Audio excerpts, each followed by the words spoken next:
नहमदुहु व नुसल्ली व नुसल्लिमु अला रसूलिहिल करीम अम्मा बाद।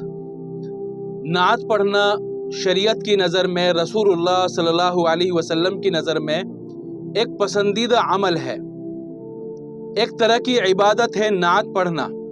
इसीलिए मुसलमानों में रिवाज है कि मौका ब मौका नात पढ़ते रहते हैं, नात लिखते हैं। कोई दीनी महफिल होती है, निकाह की महफिल होती है, तो वहाँ नात पढ़ते हैं, क्योंकि ये पसंदीदा अमल है, इबादत है। लेकिन आजकल बड़ा अफसोस इस बात पर होता है कि ऐसी ऐसी नातें आ गई है, एक तो उनमें अल्फाज सही नहीं, और सबसे बड़ी बात यह है कि उनमें म्यूजिक और वो गानों की तर्ज पर है। ये बहुत ज़्यादा अफसोस की बात है। इस बात की निशानी है ये कि पढ़ने वालों के दिलों में अल्लाह का खौफ नहीं है, वो नात की हकीकत को ही नहीं समझे हैं कि नात है क्या चीज़। ऐसे लोग नात पढ़कर मुसलमानों के जज्बात से खेलकर अपना बैंक बैलेंस बढ़ा रहे हैं। नात गाने की तर्ज पर पढ़ना या म्यूजिक के साथ पढ़ना ये नाजायज़ और हराम है, क्योंकि गाना फिस्क व फुजूर की अलामत है, फासिकों का शेवा है, खुद भी ये नाजायज़ और हराम है। वो नात जो इबादत है, रसूलुल्लाह सल्लल्लाहु अलैहि वसल्लम की पसंदीदा इबादत है, तो उस नात को जो रसूलुल्लाह सल्लल्लाहु अलैहि वसल्लम की पसंदीदा शे है, जो इबादत है, गाने की तर्ज पर पढ़ना, फिस्क व फुजूर की तर्ज पर पढ़ना, तो इसमें नात की और इबादत की गुस्ताखी है। इसलिए नात को कभी भी गानों के तर्ज पर नहीं पढ़ना चाहिए। रसूलुल्लाह सल्लल्लाहु अलैहि वसल्लम के पास अब्दुल्ला इब्न अब्बास तशरीफ़ लाए और फरमाया, या रसूलल्लाह, मैंने आपके लिए नात लिखी है, अगर आप इजाज़त दो तो मैं उसको पढ़कर सुनाऊं। चुनाचे हुजूर ने हज़रत अब्दुल्ला इब्न अब्बास को इजाज़त दी और साथ साथ दुआ भी दी कि अल्लाह ताला आपके दांतों को और आपके मुंह को सलामत रखे। इतना खुश होया करते थे रसूलुल्लाह नात सुनकर।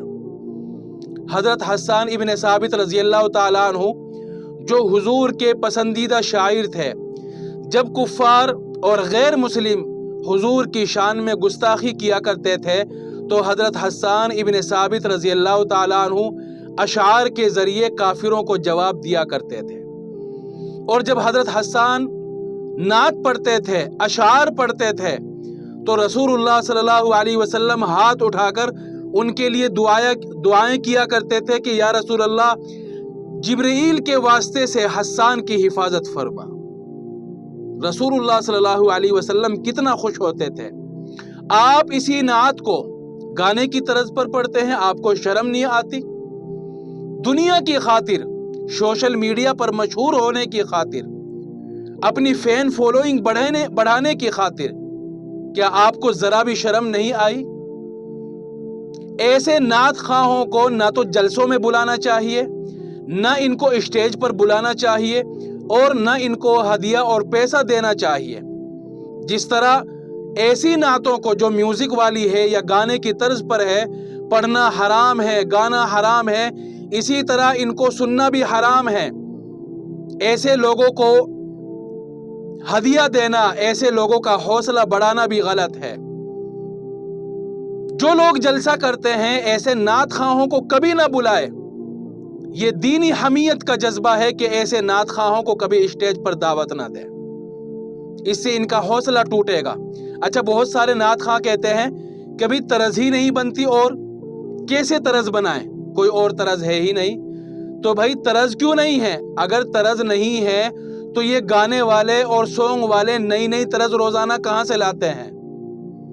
वो रोजाना नई तरज पर नए गाने बना रहे, तो तुमसे नात क्यों नहीं पढ़ी जा रही है? हकीकत बात यह है कि नात खानी और शेर व शायरी एक फन है, इसको सीखो।